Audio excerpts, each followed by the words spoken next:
Welcome back. It is time for a look at the Northeastern Footy League on the Flow Friday Sports Show, and as he does each week, Andrew Mitchell is joining me to have a look at some of these cracking games that happened last weekend. How are you going, Andrew? Yeah, going well. Just trying to stay warm. Yep, it is nice and cold, but not really wet enough, is it? Hopefully you're getting some rain. Not yet, but hopefully later today and early tomorrow we'll be getting wet, which will be good. A bit of an alarming trend everywhere, unfortunately. Not enough rain falling, but plenty of winter left. So hopefully it is on the way. But let's have a look at some of these footy games, and no doubt there'll be a few wet weather specialists hoping for a bit of rain tomorrow as well. But before we get to tomorrow's games, let's go back to last week, and let's start with this big win by Blyth-Snowtown. They were on bottom of the ladder with no wins for most of the season. All of a sudden, 2 on the trot, 18-8, 116 over the Min-Man Eagles, 7-5-47. They're not just winning, they're winning big. Yeah, no, definitely are. No, it was a really impressive win by Blyth-Snowtown, and good for the association to have no sides that are undefeated, and now they've got 2, so jumped off the bottom, I believe, and they'll be pushing some sides from here on in through the year. A lazy 6 goals to Lachlan Falco and 5 goals to Damien Lockwood. 11 goals out of 2 forwards. They've had plenty of games this year where they haven't even gotten close to 11 goals as a team. Yeah, no, that's right. But, no, they look really good. Obviously started in the middle with Will Pratt, and their midfielders got the ball down there, but they didn't have any passengers all day, played as a team, and they looked like much better than the side that was 8th going into that game, I suspect. Yep, it was just a 14-point margin at half-time, and then Blyth-Snowtown kicked away 10 goals, 4 in the second half to the Eagles, 1 goal, 3. So a very good win there for Blyth-Snowtown. Let's move on to this big win by the Southern Saints, 11-16-82 over BBH, 5-2-32. Could have been an even bigger margin if the Saints had kicked straight. Yeah, no, that's right, but I guess once you get a certain amount of goals ahead, often the pressure goes off, and you miss a few of the goals that you should kick.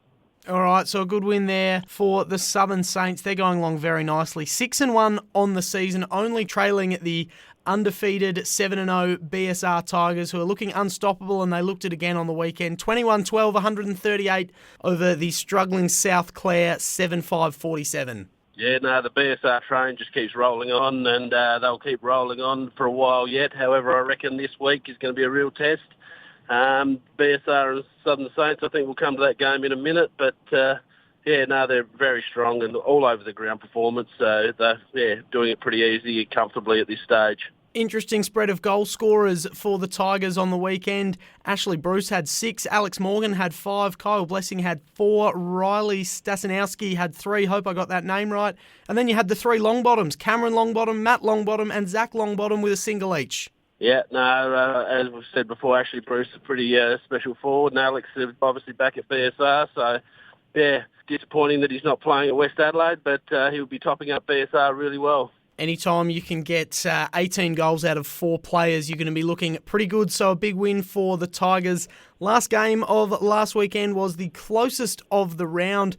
North Clare straight kicking to thank for this win, 14-5-89 over the RSMU Hawks. Same amount of scoring shots, 9 goals, 10-64. Very good win at home for North Clare to stay third on the ladder and create some distance between them and the Hawks. Yeah, no, that's a really good win for North Clare. If they want to push deep into the finals, they've got to win those games, which they're doing now. So really good by Paul to be able to get that group up, and hopefully they can push themselves deep into a final series this year.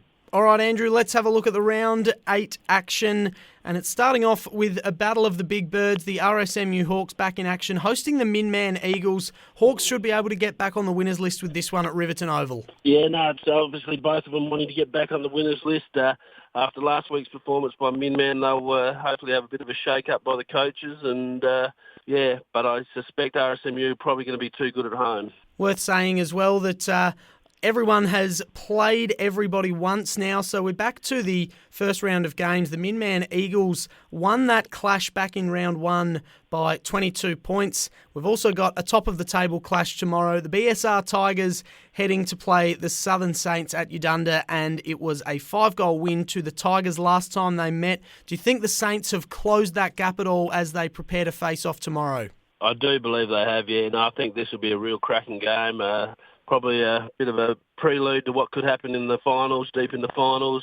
These two are going to come up against each other a few more times yet through the year, so they're just going to be trading blows and working each other out. But I suspect BSR will win this one, but Southern Saints will be much closer. South Clare are hosting Blyth-Snowtown, and Blyth-Snowtown are rolling all of a sudden, and this is a very good opportunity for them to win 3 in a row after losing their first 5. Yeah, no, that's right. No, I think Blyth-Snowtown, they're starting to roll along. Their big ruckman's giving them first use of the ball. They had 2 key forwards, obviously, last week, kicking goals. So I think that Blyth-Snowtown might get their 3rd win for the year and start pushing up into that 6th and 5th position, so putting some pressure on those other sides.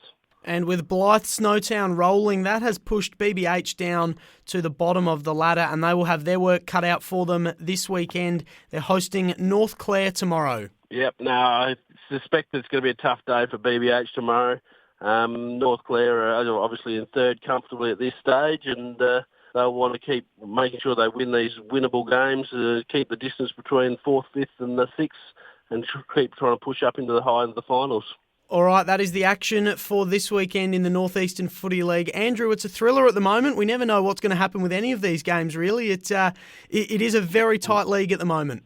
Yeah, no, that's really good. I like it when everyone's won a game. We haven't quite got to the stage where everyone's lost a game yet, but hopefully in the next few weeks, or whether Southern Saints can win this week or in the future. But, it makes for a good competition and a good, healthy league. Tomorrow could be the day. We will wait and see, and we'll have you back to report on it next week. Andrew, thank you very much for your time. All the best to everyone playing in Northeastern footy this weekend. Enjoy the day, Andrew. We'll chat to you next week. Will do. Thank you.